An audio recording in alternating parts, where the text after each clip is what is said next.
Welcome to the Moviegoer Society podcast brought to you by Nerdtropolis. I'm your host, Sean Tajipour, the mayor of Nerdtropolis.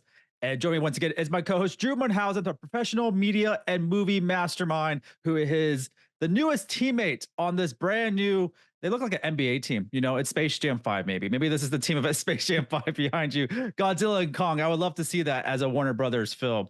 But yeah, you made some friends back there, I see, huh? I did. You know, I've had Godzilla behind me before. I think back when we did Godzilla -1. So now it's nice to have Kong along for the journey as well. Yeah, I love that background. I need that with your face actually in it framed. Actually, that'd be a lovely Christmas photo whenever you can do that. But in this podcast, we dive into the world of cinema, exploring everything from beloved classics to the latest blockbusters. On episode 36, we're talking about the latest blockbuster, which is Godzilla X Kong, the new Empire. I don't know what this X is all about. How would you say the title? Let's talk about this real quick. What is the actual, is it just Godzilla X Kong?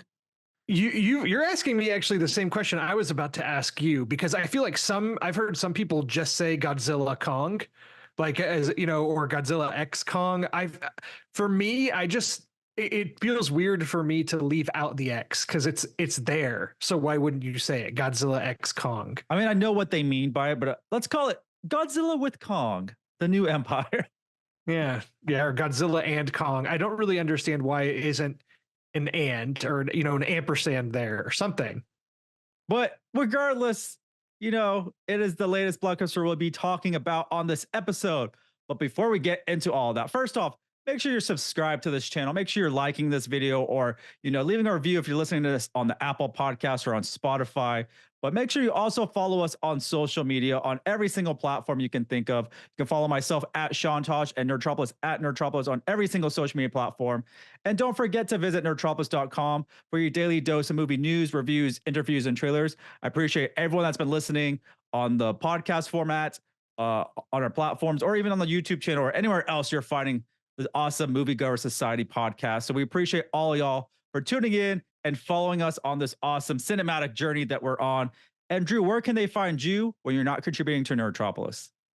You can find me at Drew Munhausen on most social media platforms. I'm most active over on Letterboxd, where I'm logging things that I'm watching. But I also just want to plug, like you said, past episodes of the Moviegoer Society show. Like, if you go back in our episodes, we've done episodes on Godzilla -1, as I noted. We've done episodes on Monarch: Legacy of Monsters, the Apple TV Plus series that features Godzilla and some of these monsters. So actually, there's no lack of kaiju content from us and the big monster verse. And we've talked a little bit about our history in the past on the show. So it's kind of interesting that this has been kind of a big recurring topic in the past nearly a year that we've been doing this show. But yeah, no lack of Godzilla conversations on this show.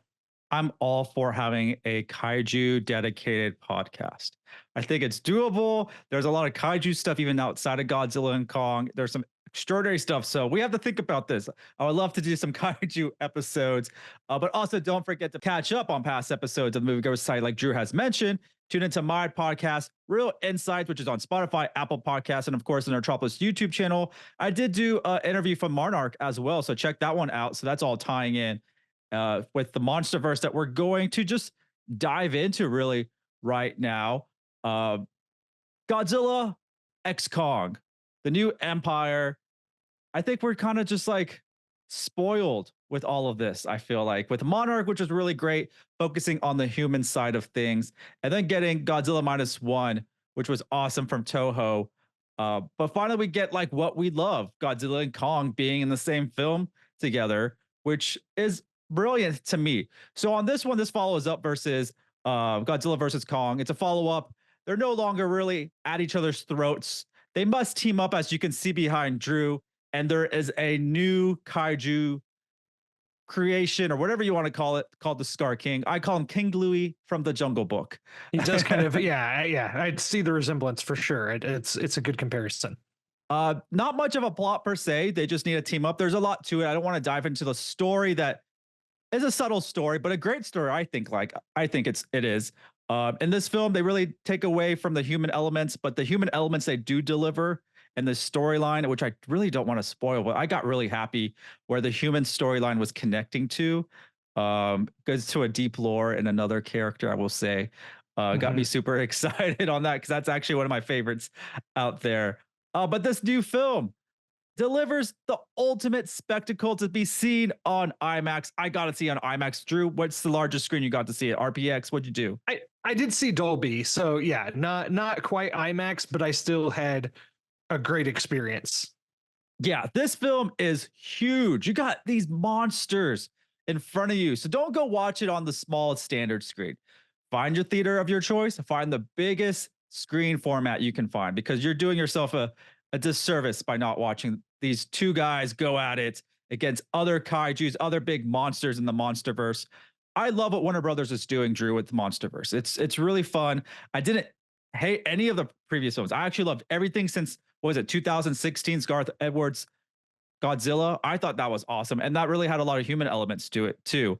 Great storyline there. I loved what we got King of the Monsters. We got Skull Island, which is kind of like, I didn't think that was necessarily for the Monsterverse. I think they just put it just put it in there, right? Put it in a sandwich, right? Put that film in there and let's get to Godzilla versus Kong. What did you think first off with Godzilla versus Kong? Did you enjoy that one? Godzilla versus Kong, you Versus said? Kong, where we had Mecha Godzilla.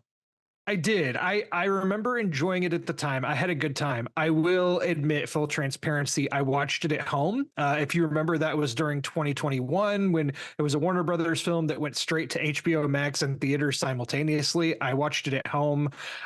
So that was kind of a weird time in movies. So watching it was kind of a blur, but I do remember enjoying it. I remember the Hollow Earth stuff being introduced and me just feeling like I was high or something. Like, I was not familiar with all, like, if that was lore in the past and it was all so crazy, but I was with it. I was here for it. And so I'm not going to say that I was then super anticipating or excited for Godzilla X Kong, but boy, did I have a good time with this movie. I'll just say that straight up before, as we're getting into it.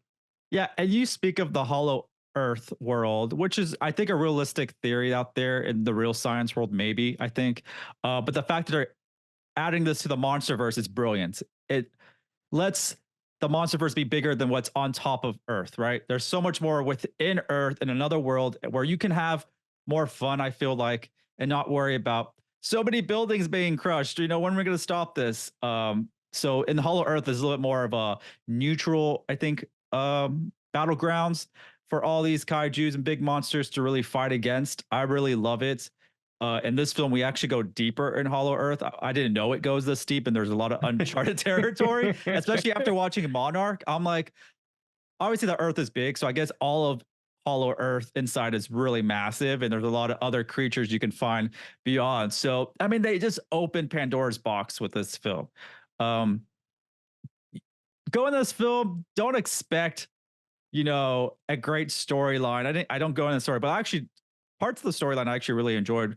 Without me going into spoiler territory, but it is, I call it Monsterverse magic. I loved it. A lot of nostalgia for me, seeing Kong and Godzilla and just having them kind of interact separately, doing their own thing until they have to kind of come together. They're calling this like kind of like Lethal Weapon style buddy cop type film, which I can see it later on, which is awesome. I love the action. I had an issue though, Drew. I will say this with the cheesy style of CGI being too vibrant and fake. Some of the monsters were like really, you can tell, were too cartoony for me. Everything was very grounded artwork wise beforehand, but I feel like now this one, I feel like the color spectrum's wild. So like it's really cool seeing the color spectrum, but man, it can become very unbelievable in some of the shots. I agree. I think that Kong and Godzilla look really good. And you would hope so, right? Because they've had multiple movies now in this franchise to really get these characters right. So that's easier. But some of the other characters that do appear, monsters, apes, whatever they may be, don't look quite as good. So I agree with you there. Hollow Earth, it's kind of like, uh, It's a dream world. It feels like it looks like a dream world, which is pretty yeah, cool. which is why I'm not super critical of the CG effects and things, because it's not a real place, and it's, you know, it's silly, and there's upside down landscapes and that kind of thing. So I'm willing to be forgiving of that. And I think that one of the things you were starting to touch on with just the like the dialogue surrounding this movie, this is one of those movies that kind of has a clear divide between critics and audiences. Like the review scores, if you look at Metacritic, I actually just had it up. It's like a 47 on Metacritic, which is pretty low, but an 8.7 user review score. So like and we all know that Godzilla and Kong have very dedicated fan bases respectively. So the kaiju fans show up for these movies, and this movie did way better at the box office than I would have even anticipated. I mean, it did like twice as good almost as Ghostbusters did the weekend before. So like the fans are showing up for this movie, which I think is great. And speaking of real quick at the box office numbers, we'll talk about that right now. Close to 200 million worldwide, 194 million worldwide. I believe the budget was one of the lowest for the MonsterVerse. I think it was sitting at 165. I read this a while ago, so I might be a little off. Wikipedia says 135, but you know, there's always some wiggle room there. But a relatively modest budget for what movies of this size typically can explode to.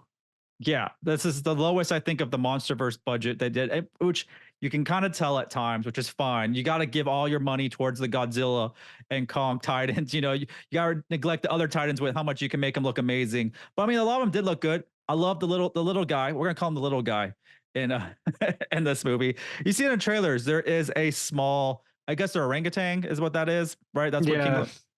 I think so. Yeah, so he's in it quite a bit. So some money goes to creating him and having him tag along as well. Kind of circling back to the plot line. Not much of the human elements, but I still felt like they could have cut a little bit of it or mashed up some of the storyline. Because they're still like trying to meet up with each other, but I felt like you could have just had everyone working in the same headquarters and same office and been done with it.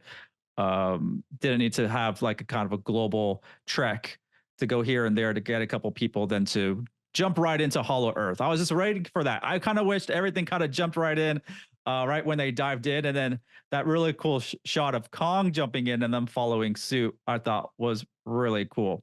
So I guess to kind of dig into this movie a little more, I'm not going to spoil the plot. You know, you've already hinted at some things with like the lore and things, but I don't think it's spoiler to say within the first like 3 to 4 minutes of this movie, you learn Kong is going through something a lot of us can relate to, right? He's got a toothache. And like that's hard, right? And immediately I'm like, I'm with you, Kong. Like, you know, I've been there, I've had a toothache. It's not fun. And there's a whole extended sequence of the humans helping Kong with his tooth. And honestly, I was here for all this. I'm like, I can sit and watch Kong hanging out in Hollow Earth all day and dealing with his daily problems, seeing how he interacts with the humans and how they help him now. I'm like, I am here for this. And that's really before the main real plot of the movie even kicks in. So I was kind of on board from the get-go. I was like, okay, this is where we're going with this. We're not taking ourselves super seriously. This is really fun. And so that really set the tone for me for where this movie was going right out the gate. So I was just along for the ride the whole time. I had a great time. And you see people picking apart, oh, the plot and this and that. And it's like, this is really similar to the conversation I feel like we had about Ghostbusters, right? Where it's like, if that's what you want to do with this movie, like, don't waste your time. That's not what we're here for. Like, we just want to see big monsters. I don't need it to take itself that seriously. I don't care if we have plot holes. Like, just introduce some new kind of fun stuff. And I feel like this movie did what it set out to do. And you know, it was a breezy experience. The runtime went by pretty fast for me. I had a really exciting time, and my theater was pretty full. You know, Friday was a holiday for a lot of people. People were out going to the movies. I'm here for it. Yeah, this film is definitely Titan centric, but you know, a lot of the human elements, it works. Remember Baby's Day Out It's like an old 94 film. This is like Kong's Day Out is how the movie starts. You think, like you Yes, it mentioned, is. lonely, exploring Hollow Earth, still trying to figure out what's going on. And then you got Godzilla that everyone's confused about what's going on with him. It seems like it's like that time of the month for him. He's going crazy. And then that's part of the plot line is why Godzilla, what is Godzilla up to and what has he noticed on top of that? And this is where the human element comes into. Only one human, I will say, is part of the plot, which is the character Gia, which was Kong's kind of bestie, the little girl that was on the last of her kind on Skull Island. And I love that. Like, that's really one of my favorite storylines in the MonsterVerse. And I'm glad they kept it and they didn't really cut it out or change it because she is very important to the plot. And I don't really want to spoil anything, but her and Kong are important to each other, but also she's important to really the MonsterVerse in general. That leads up to some really fun climactic, situations, I will say. There is a lot of questions I have too, but that goes into spoiler territory. So I have to just like cut myself off before I say anything. What'd you think though about that storyline without really going too much about it? But I thought Gia, I love they kept the same. Obviously, it's the same actress. Obviously, she does sign languaging in real life. That's how she is. And so I just love how authentic the whole performance is. The human stuff for me in general in this movie worked because the complaint is typically, there's so much human stuff in these movies. I want more of the monsters. I feel like this movie kind of takes care of that. So, and also there's returning characters from the past movies. There's some new characters, but there's a lot of characters from the past movies that don't return here. I feel like they kind of slimmed down the human cast. To make it a little tighter, to focus more on the monsters. That, to your point, the character Gia. So I didn't watch Godzilla versus Kong again. I didn't rewatch it before seeing this. However, shout out to TBS or TNT or FX or all these channels that just kind of show movies all weekend. And these days, I've been on the record. I have a newborn at home. I've been on paternity leave. I watch a lot of TV right now and a lot of just like whatever's on. And last weekend, Ghostbusters Afterlife was on repeat, seeming all weekend, which makes sense because Frozen Empire had just come out, and then more recently, Godzilla vs Kong was on repeat, and so I caught bits and pieces of it after having seen this. And the actress that plays Gia, man, it's incredible how much younger she looked in that movie and how much more adult she looks in this one. The same thing for the young actor. I don't know the actor's name. I don't have it in front of me, and I'm not going to look it up. Sorry, but the young actor who plays Podcast in the Ghostbusters franchise. Gosh, he looked tiny. He looked so young in Afterlife, and he looks so much more grown in Frozen Empire. So it's amazing, these child actors, how quickly they grow between movies, even if they're only 2 or 3 years apart from when the last entry came out. Sorry for the little tangent, but yeah, the human stuff worked. Rebecca Hall's back. Brian Tyree Henry's back. Both are actors I really like. Dan Stevens is the new addition here, who's worked with Adam Wingard before in a horror movie called The Guest. That's very well liked amongst the horror community. I like Dan Stevens a lot. There was a point where I thought that he was going to be kind of the next big star.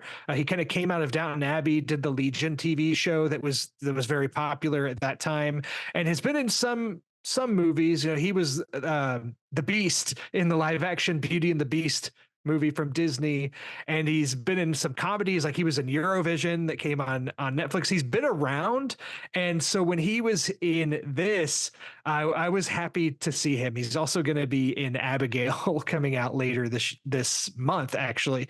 So I was just happy to see Dan Stevens, just all people that I like watching on my screen alongside Kong and Godzilla, who I also like. And I would say I'm a bigger Kong fan in general than I am Godzilla fan. No shade to Godzilla, who I also do really like. But the storyline in this movie, I feel like, is much more Kong focused in a way. Would you agree, Sean? Yes, but it kind of makes more sense. I mean, Kong is the most human-like character between the Titans. So like you can get more emotion with him. You can understand him. I mean, he's that's sign Yes. language. So and Godzilla's just Godzilla. Most to be honest, most of Godzilla storylines are just him on rampages and stuff like that. And there's no really emotional element per se, especially after you saw Godzilla -1. Like there's zero emotional element of Godzilla. He is bad. You want to get rid of him. And so it's really hard to tug at the heartstrings that Godzilla and his emotional arc, which I don't know what they are, would be honestly. Well, and I don't know if there's anybody that maybe it's not sitting well with them that Godzilla gets maybe the shorter end of the stick compared to Kong in this movie. However, my argument for that would be we did just get Godzilla -1 just a few months ago. We had the Monarch show, which Godzilla makes a few cameos in that, and so like I feel like there's been no lack of Godzilla content here. So I don't know.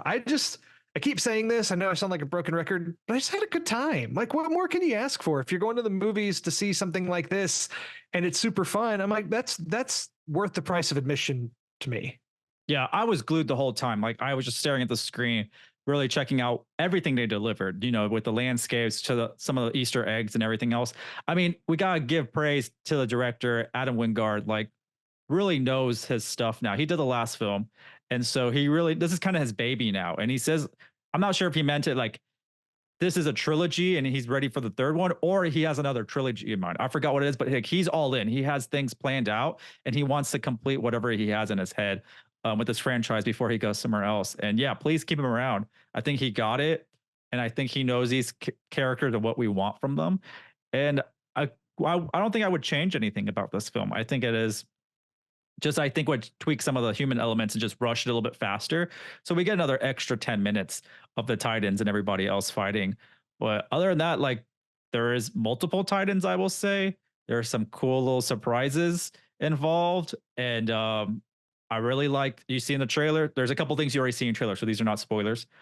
Why Godzilla is pink is really cool. And I was like really interested of like that whole storyline that we don't really get in the film. It's just kind of rushed over, which is fine. But like, I want to dive into that. And then you see that Kong has a mechanical arm, which is so cool, like really cool. I loved everything about that. I mean, it's in the poster. You can see it. It's not like spoiler to say that. We won't say how it happens, but yeah, like that's the type of stuff I'm here for. I didn't know that I needed to see Godzilla curled up taking a nap in the Roman Colosseum, but I'm glad that I did get it. And we could thank Adam Wingard and his cat for that. He saw his cat curled up in the ball, and he saw that's a cool. And I love that. That really shows how Godzilla just lives amongst us, and wherever he goes, you just got to deal with it. You can't do anything about it. He's not defeatable, it seems like, obviously, and they just gotta learn to live with him, which was kind of like the Godzilla I grew up with, especially the animated series when they did the Godzilla after that. Was it 2000 when that came out or 99? That the Fox Kids animated show where pretty much Godzilla was New York's savior, and so this is a savior they had no choice than to accept, and he does go crazy and destroy a lot of stuff though, and when these two meet up, it's really cool too. And then the final battle, I'm like, that's a big battle. And rest in peace to all those people, to be honest. Like, Yeah. I feel like there's a lot of casualties, and that's really ignored in the monster verse. But man, like some of the worst casualties you can think of when you're watching what's happening on screen in the middle of like civilization. Well, I had a thought about this too, because there is, they kind of dig into the lore sometimes of just living in a world where Godzilla is a known presence. And there's literally insurance companies that like sell insurance for protection of, property if Godzilla or, giant monster destroys it. And I just was thinking to myself during the movie, I'm like, there's no way any insurance company could survive off that, because the damage that Godzilla and Kong do in some of these battles is just so extensive. I'm like, there's no way, there's no company that could just cover this willy-nilly. Yeah, and this is a film I feel like that opens the doors wide open, more than Monarch did, more than the previous installments, especially with Hollow Earth. But also, I'm not going to spoilers, but I say the storyline of Gia opens the doors a lot too. So I hope they continue this MonsterVerse. Don't close it. Don't close off the storyline. Don't reboot it. Keep this going as long as you can. I think it's possible. You know, obviously you got your main stars or CGI characters, the world they're built. Don't worry about the human characters. You know, you only have to bring really two people back, Rebecca Hall and then Geo. I think it's Kaylee Hoddle. Just those are really the two human characters that need to be just stay the same. You know, but Yeah. I'm excited to see what they deliver next. And I mean, there's got to be stuff in space with the MonsterVerse. I feel like Yeah. space is You know, I have faith in them figuring it out. I'll say this: after Godzilla versus Kong, you know, in that it was clear. I think everybody was able to predict, see it from a mile away. That movie is pitched as Godzilla fighting Kong, and yes, they do fight. They clash in that movie, but of course, at the end, they end up teaming up against Mechagodzilla, and it's like, okay, so you have a movie where Godzilla and Kong team up against Mechagodzilla. How do you top that? And I would say in this, there's not like a villain or monster that is better than that, but they utilize the setting of like Hollow Earth and the way that they set up the battle. They are kind of still able to up the stakes. So I thought that they did a good job with that, with new monsters introduced, settings, you just utilizing what they had to the best of their abilities. And I'll say this, the Scar King was a pretty good villain. And then he has, you know, another weapon of his own, which is really awesome. And just the storyline, and that's just how old the MonsterVerse lore is within the movies is awesome. Like it goes back so far that there's a lot of stuff we don't know yet, or at least in the MonsterVerse. And then they can deliver so much more. I love this. I gave this Drew 4 out of 5. I thought it was like one of the best cinematic experiences for a blockbuster with one of the most famous IPs, you know, characters in the world, and I'd watch it again. I mean, easily. Like if someone said, "Let's go watch it right now," so let's go. I'm all in. Yeah, I'm probably sitting at like a 3.5 out of 5. It's a big endorsement for me still. I enjoyed it a whole lot. Yeah. So if you have not seen it, see it quickly. Don't miss out on it because I feel like spoilers will be hitting online soon. Watch it in the biggest way possible. IMAX was for me, but if you don't have IMAX, Dolby is really good. I know there's like RPX and there's some other ones as well. So you don't want to miss this. I mean, this is a good time and it doesn't drag at all. It's MonsterVerse magic the whole time. And you see some of the best Titans that are available right now until we see more of them upcoming. Also, for all of you tuning in, like I said, please like and subscribe to our channel. Give us a thumbs up and comment. You know, what are you, Team Kong, Team Godzilla? You got another favorite kaiju or Titan like I do.